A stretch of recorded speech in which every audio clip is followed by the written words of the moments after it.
My final exams are in 3 weeks. I have a whole year of notes for 5 different subjects piled up on my desk. It looks like a mountain, and I just stare at it. I feel completely frozen. I don't even know where to begin. How can anyone possibly learn all of this? Most students in your position feel that exact same way. They think the goal is to get all of that information back into their head.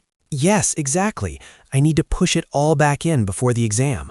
That sounds reasonable, but what if the problem isn't learning the information? You've already learned it once. But I've forgotten most of it, so I have to relearn it.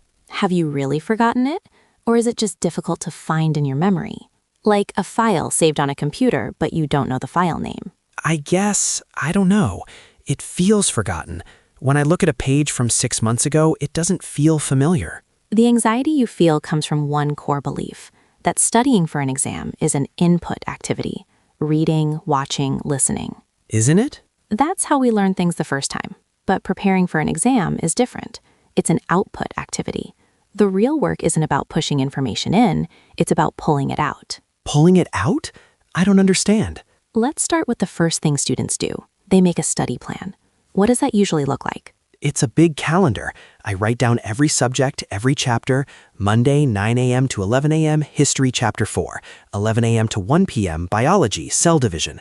I plan every single hour for the next 3 weeks. That sounds incredibly organized. Why do you think students, including you, love making that kind of detailed plan? It makes me feel in control. When I look at the plan, the giant mountain of work feels manageable. It looks like I have a path to the finish line. And how long does that feeling of control usually last? About 1 day, maybe 2. I wake up on Monday, I'm tired, and I don't have the energy for History Chapter 4, so I do something easier, and then the whole schedule is broken. By Wednesday, I've given up on the plan, and I feel even more stressed than before, because now I'm failing at my own plan. Exactly. That kind of hyper-detailed plan is built on the idea that you can perfectly predict your energy and motivation for weeks. It's fragile. It breaks with the slightest touch of real life. The solution is to stop planning your topics. Stop planning my topics? Then what am I planning? You plan your time. You create empty boxes of focused work. For example, your calendar just says study block, 9 a.m. to 11 a.m. That's it. Just an empty block? But how do I know what to study? When you sit down at 9 a.m., you look at your list of subjects and ask yourself, what am I ready for right now? You decide in that moment. The plan is simply to show up and work for 2 hours. The specific task is flexible. This way, you can never break the schedule. If you don't feel like history, you can do biology. You still completed the study block. You still won. So the goal is to just commit to the time, not the task? Precisely. You simply allocate your time to the act of studying, and you give yourself the freedom to choose the subject. This builds consistency, and consistency reduces anxiety far more than a perfect, fragile schedule. Okay, I think I see. So my schedule becomes a series of appointments with myself, but the agenda for the meeting is open. That feels less stressful, actually. So you've allocated your time. Now you're sitting in your 2-hour study block. What do you do? What does studying look like for most people? Well, I open the textbook, I read my notes, I use a highlighter pen to mark the important parts. The highlighter, the most popular study tool in the world. Yes, it makes the page look active, like I'm doing something. It does feel productive. You're engaging with the material. But there's a trap here. It's called the illusion of familiarity. When you reread your notes, your brain says, oh yes, I know this. You recognize it, but recognizing is not the same as remembering. What's the difference? Recognizing is passive. You see the information on the page and it feels familiar. Remembering is active. You have to pull the information out of your own mind with no help. An exam doesn't ask you to recognize information, it asks you to produce it. So reading my notes over and over isn't actually preparing me for the exam? It's one of the least effective ways to study. The most effective way feels much harder. It's called active recall. It means you have to close the book. Close the book? But all the answers are in the book. That's the point.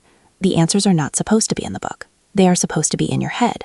So you take a blank piece of paper, you write the chapter title at the top, and then you write down everything you can remember about that topic. Everything. Key ideas, formulas, dates, arguments, without looking at your notes. That sounds terrifying. I'm sure I would just stare at the blank page. I'd only remember maybe 10%. And that would be the most important study moment of your entire week. Because in that moment, you discover the 10% you truly know. More importantly, you discover the 90% you don't. The gaps are now visible. Your job isn't to reread the whole chapter, it's to focus only on those gaps. So I struggle to remember, write down what I can, and then I open the book to check what I missed?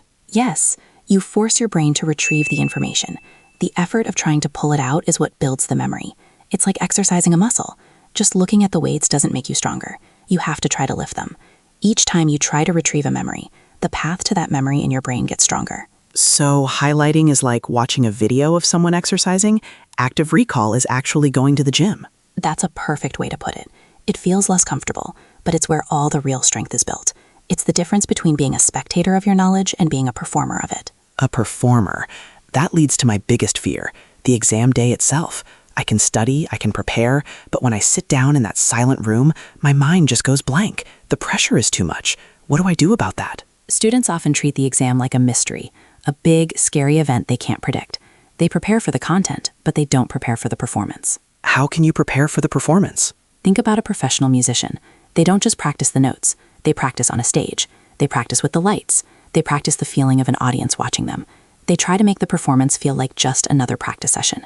You can do the same for your exam. You mean by doing a practice exam? Yes, but not in the way most students do.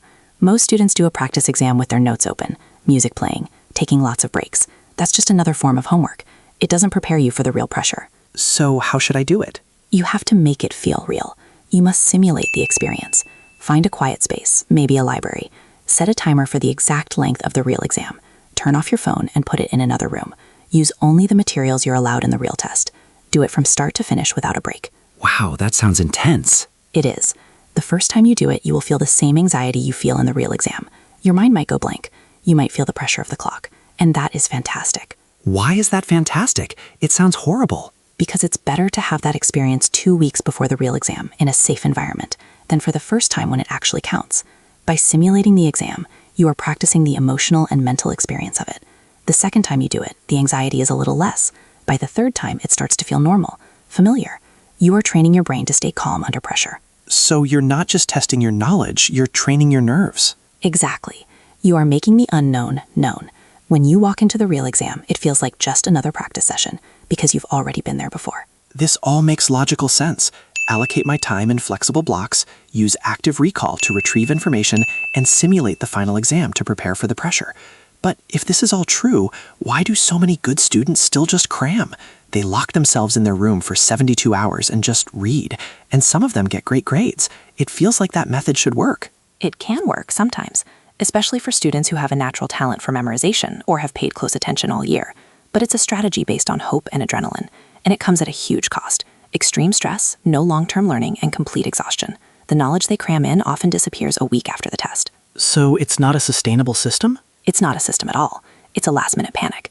The approach we are discussing is about building a reliable process that works every time for any subject without destroying your mental health.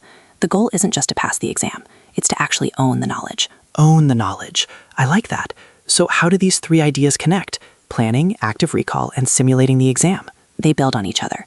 The flexible planning gives you the calm mental space and consistent time to do the real work. The real work is active recall, where you are constantly testing yourself and finding your weak spots. Then, all of this work, all these scattered facts and ideas you've been retrieving, they need to come together. What do you mean? An exam doesn't just ask for isolated facts. It asks you to connect ideas, to explain causes and effects, to compare and contrast. As you do more active recall and practice questions, you start to see the bigger picture. You begin to consolidate your knowledge.